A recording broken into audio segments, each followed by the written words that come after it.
સાબરકાંઠા તાલુકાનું એવું ગામ જે દેશ માટે અર્પિત છે તે ગામના દરેક યુવાન દેશ માટે બાળપણથી જ સેનામાં જવા માટે તત્પર છે, જેમાં પોતાનું દેહ અર્પિત થાય અને દેશ કાજે લડાઈ કરી શકે તેવા ગામ એટલે કે વિજયનગરના કોડિયાવાડા, વાકડા, ચિતરિયા, પાલ અને આજુબાજુના ગામ જ્યાં હાલ વધુમાં વધુ યુવાનો ફોજમાં ડ્યુટી બજાવે છે।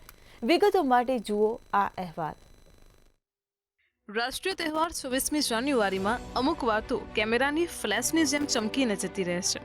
અમુક યાદો આ દિવસોમાં કેસુડો પાણીમાં ભળે તેમ મગજમાં ઘૂંટાતી રહે છે। પણ આપણે જેને દેશ કાજે જીવ ગુમાવનાર વીર શહીદો અને પોતાનો પરિવાર છોડી સરહદો પર જનારા વીરોને ક્યારે યાદ કર્યા છે ખરા? અમે તમને એવું ગામ બતાવીશું કે તમને લાગશે કે મારા આ ગુજરાતમાં શૂરવીરો જે બાળપણથી મહેનત કરતા હોય છે।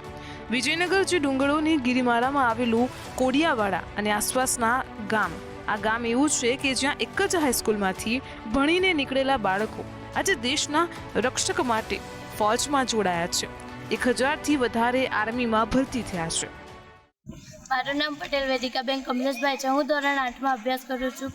હું જ્યારે મારી શાળામાં આવું છું ત્યારે વીર શહીદ જિગ્નેશભાઈને પગે લાગીને પછી મારા વર્ગમાં જાઉં છું। હું અમારા ગામમાં મારા મમ્મીના પપ્પા એ આર્મી રિટાયર્ડ છે અને હું મોટી થઈને આર્મીમાં જઈશ।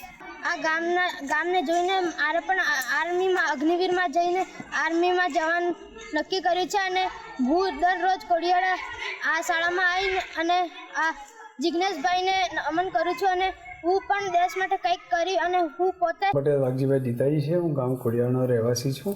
હું સીઆરપીએફમાં સર્વિસ કરતો હતો।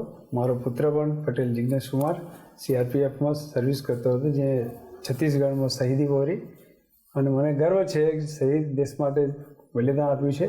પણ સાથે સાથે દુઃખ બી વ્યક્ત કરું છું કે મારું એક અંગ મારાથી વિખરૂટ પડી ગયું અને અત્યારે નવા છોકરાઓ જે છે તત્પર છે ફોજમાં ભરતી થવા માટે। જ્યારે ભરતી નીકળે છે ત્યારે નવા છોકરાઓ ટ્રેનિંગ માટે સવારે વહેલા 5 વાગે ઉઠીને દોડાવી છે। ગામના વ્યક્તિઓને અથવા બાળકોને પણ એટલો જુસ્સો કે આર્મીમાં જવાનું બહુ ઉત્સાહ છે કે દેશની સેવા કરવી છે, કે દેશ માટે મરી મટવું છે। અને અમારા વિજયનગર તાલુકામાંથી ઘણા શહીદ પણ થઈ ગયા છે। 26મી જાન્યુઆરી કે પછી 15મી ઓગસ્ટ હોય ત્યારે ગામમાંથી યુવાનો અને યુવતીઓ સાથે ગ્રામજનો સૌ ભેગા મળી દેશની બોર્ડર પર રક્ષા કરતા ગામના સૈનિકોને યાદ કરતા હોય છે।